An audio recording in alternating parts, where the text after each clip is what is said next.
Welcome back to the deep dive. We're here to give you that shortcut to being well-informed, really cutting through the noise around companies playing in complex spaces like, the interception of energy and digital assets. Today, we are doing a deep dive into Riot Platforms, Inc. That's ticker symbol RIOT, trading on the NASDAQ.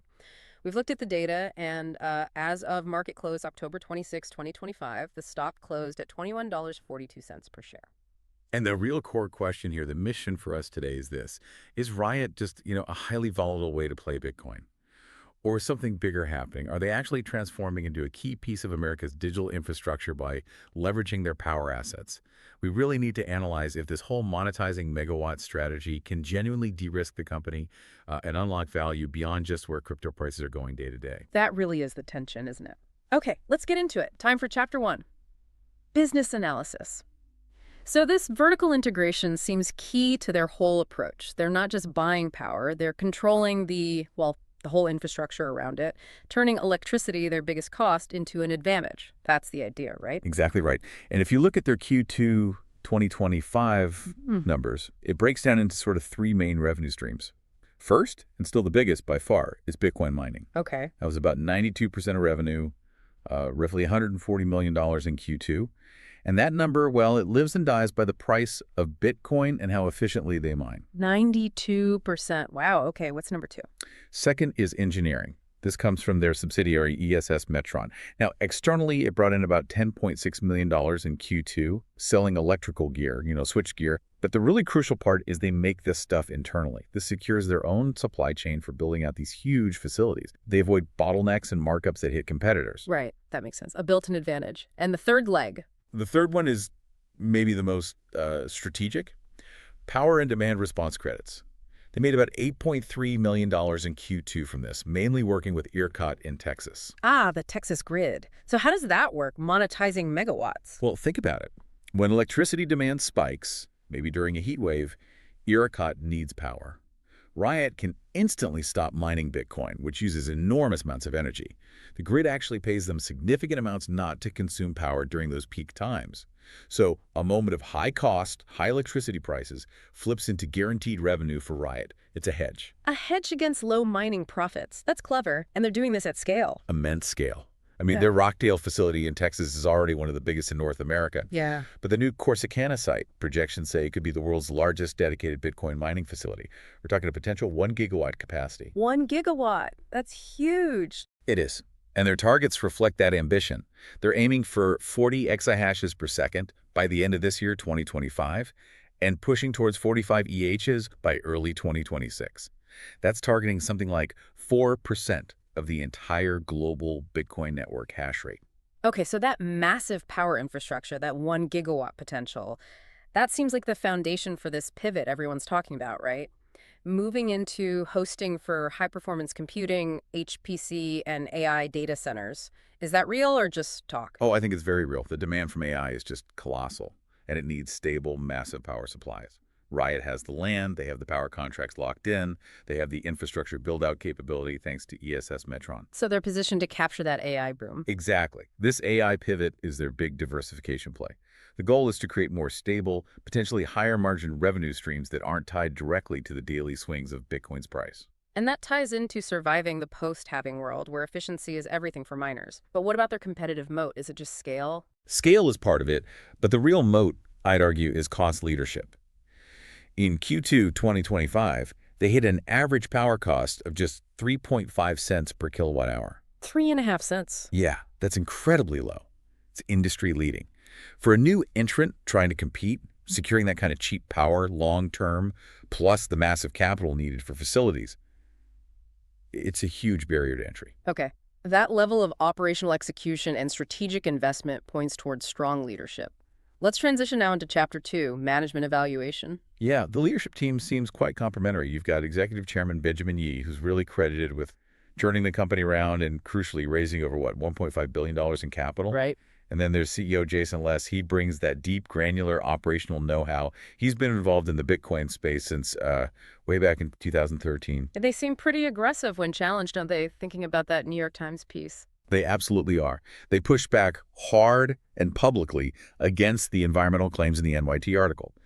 And significantly, they also fought and saw the dismissal of a pretty long-running 5-year federal securities class action lawsuit. Ah. That was a major legal win. Important clarification here for listeners too, right? The issues people might read about regarding Riot Games' workplace culture, discrimination, that's a completely different company, correct? Completely separate. Yes, Okay. thank you for making that clear. Riot Games has absolutely no connection to the management or operations of Riot Platforms, the company we're discussing today. Zero overlap. Good. Okay, so how are they allocating all that capital they raised? Well, it's all about growth and reinvestment right now. They've budgeted, I think it's around $381 million in capital expenditures just for 2025. Wow. And alongside that, they have this very deliberate Bitcoin treasury strategy. They hold on to a lot of the Bitcoin they mine. Their treasury was up to about 19,287 BTC as of September 2025. They use capital raises partly to fund operations, but also seem committed to holding Bitcoin itself as a long-term asset. So no dividends, no share buybacks yet, consistent with a high-growth company pouring everything back in. Exactly. Which leads us to a pretty concerning metric for some investors. Return on invested capital, ROIC. Ah, yes. How does that look? Historically, it's been poor, actually negative. The 5-year average ROIC is around negative 10.4%. Negative 10.4% ROIC. Yeah, that's a big red flag for traditional value investors. It signals that all this heavy spending on infrastructure hasn't generated positive returns yet. That's burning cash. It is. It tells you this is very much a bet on the future payoff of these investments. For growth investors, maybe it's a necessary phase. For value investors, it looks like value destruction in the short term. All right, let's pivot from the strategy and management decisions to the hard numbers. Let's dive into Chapter 3, financial analysis. So market cap around $7.9 billion, putting it firmly in large cap territory. And revenue growth has been, well, explosive seems like the right word, but also incredibly volatile, from just $12 million in 2020 up to $377 million in 2024. Explosive and volatile, absolutely. But revenue is just one piece.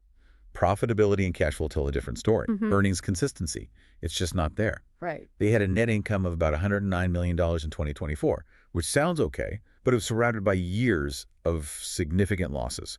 And the really critical number, free cash flow, FCF, is deeply and consistently negative. Found negative. In 2024, FCF was negative $481 million, almost $500 million burned. Negative $500 million in free cash flow in 1 year. Okay, so that reinforces the point. This isn't a self-funding business yet. It relies heavily on outside money. Completely reliant on external financing capital raises, basically to fund this massive growth. That's the core risk. How long can they keep going back to the market? But how's their balance sheet holding up under that pressure? Actually, that's their saving grace. They use debt very cautiously. Their debt-to-equity ratio is conservative, around 0.25, and liquidity looks strong. The current ratio is exceptionally high at 3.74. And what's driving that high current ratio? Cash. It's driven by large holdings of cash and, importantly, their very liquid Bitcoin treasury. That Bitcoin acts as a significant buffer on their balance sheet. Okay, so they have the reserves to manage the cash burn for now, but they are burning it. Let's talk valuation. How is the market pricing this? Well, the standard price to earnings, or PE ratio, is pretty meaningless given the inconsistent earnings. A better relative metric here is price to sales, PS. And what's that showing? Riot's trailing 12-month PS is about 14x. Compare that to peers in the mining space who average around 8.3x. So a significant premium, almost double the peer average. Exactly. That premium tells you the market has already baked in very high expectations for future growth, almost certainly related to that AI pivot potential we discussed. Okay, what about intrinsic value? Can we even attempt a discounted cash flow, a DCF, on something this volatile? It's tough, extremely tough. The uncertainty is just massive. You mentioned the volatility. The stock's beta is 4.63. Yeah, a beta over 4 is wild. The market moves 1%. Riot theoretically moves over 4.6%. Precisely. That extreme risk means you have to use a very high discount rate in any DCF model to account for probably somewhere in the 15 to 20% range, maybe even higher. And what does that do to the valuation estimate? It creates an incredibly wide range. Based on plausible, though highly uncertain, future cash flows discounted back at that high rate, the estimated educational value range we get is something like $15 to $35 per share. $15 to $35, that's a huge spread. It is. And that range perfectly reflects the speculative nature, the high-risk, potentially high-reward profile of investing in Riot right now. Okay, let's shift perspective now from the internals to the external view. On to Chapter 4, market sentiment. What's the professional take? Wall Street analysts. Wall Street seems quite bullish, actually. The consensus rating is a strong buy. The average 12-month price target is around $23.58, which is, a bit above where it's trading now. And some targets go as high as $42. $42. Okay, strong buy. But the median narrative feels much more divided, doesn't it? Absolutely polarized. You see positive coverage focusing on the AI diversification story, the scale, the potential. But then you also see persistent scrutiny, especially around environmental impact concerns. And of course, the short seller reports, like the one from Caresdale Capital, hammering on the reliance on capital markets. That sounds like the definition of a battleground stock. It really is. And you see that clearly in the short interest figures. As of mid-October 2025, the short interest was exceptionally high, 16.95% of the float. Wow, nearly 17%. That's a lot of people betting against it. A huge amount. It shows deep disagreement in the market about the company's future. And of course, that massive short interest also sets the stage for potential volatility, including the possibility of a short squeeze if positive news catalysts emerge, like strong progress on the Corsicana build-out. Interesting. And technically, how is the stock chart looking? From a technical perspective, the picture is currently positive. The stock is trading above both its 50-day and its 200-day simple moving averages. That typically signals positive momentum in both the short and longer term. So the bulls seem to have the edge technically, despite that high short interest. Okay, let's quickly cover Chapter 5, ownership structure. Who holds the shares? It's largely institutions. Institutional ownership is high, around 67%. The biggest holders are the usual suspects, Vanguard, BlackRock. Index funds mostly. Primarily, yes. A lot of it is passive index tracking rather than active managers making a high-conviction bet on Riot specifically. And what about insiders, management ownership? CEO Jason Less holds about 2.17% of the company. There has been some net selling by insiders recently, but looking closer, a lot of that appears to be through prearranged 10b5-1 trading plans. Right. Those are set up in advance, often for diversification or tax planning, so not necessarily a signal of lost faith in the company's prospects. Exactly. It's not the same as seeing an insider suddenly dump shares unexpectedly. Okay, makes sense. Now for the big picture synthesis. Chapter 6, risk assessment. So that part. Let's break down the strengths, weaknesses, opportunities, and threats. All right, let's summarize. Core strengths. You have to start with their scale, and that industry-leading cost leadership, that 3.5 cents per kilowatt is huge. Then there's the vertical integration through ESS Metron, giving them supply chain control.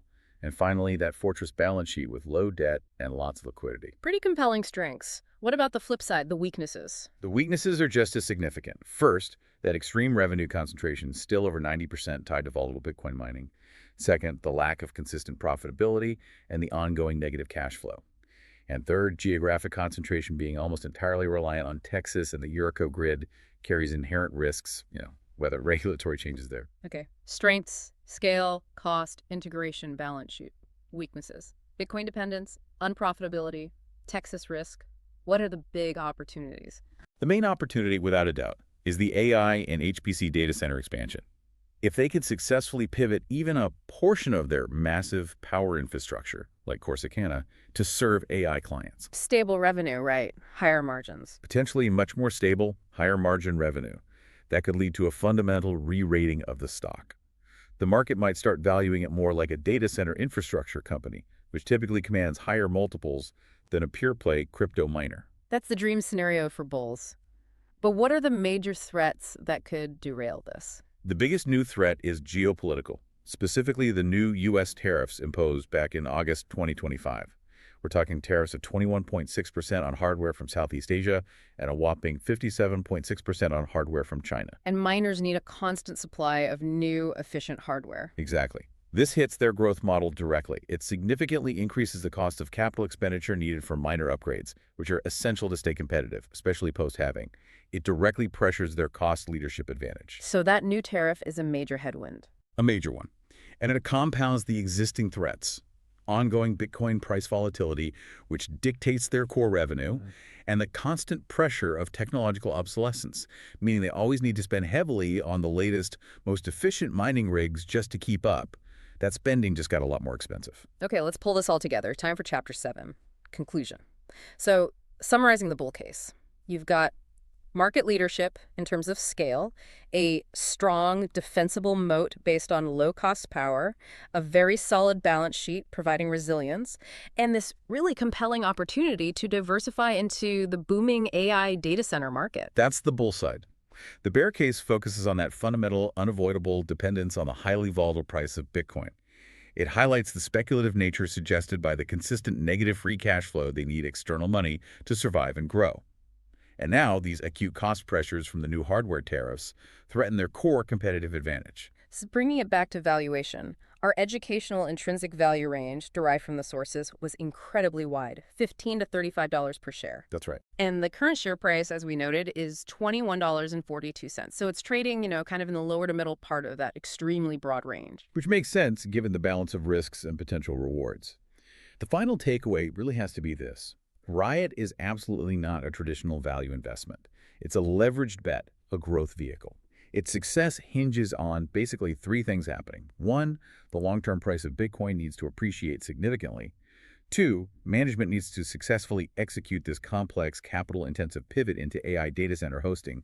And three, they need to maintain their cost leadership despite significant headwinds, especially those new tariffs increasing hardware costs. It's a multifaceted bet. Okay, here's a final thought for you, our listeners, to chew on, building on the source material. That huge 1 gigawatt Corsicana facility. It's been described as arguably the premier data center development opportunity in the country. So think about this. If Riot fully converts that site, or a large part of it, to AI and HPC hosting over the next few years, how quickly could that stable, high-margin revenue stream actually overtake Bitcoin mining as the main driver of the company's value? And if that happens, what kind of valuation multiple would the market assign to Riot then? Would it look more like a utility, a data center REIT, or something else entirely? This deep dive was generated by an AI system for educational purposes and should not be considered financial advice.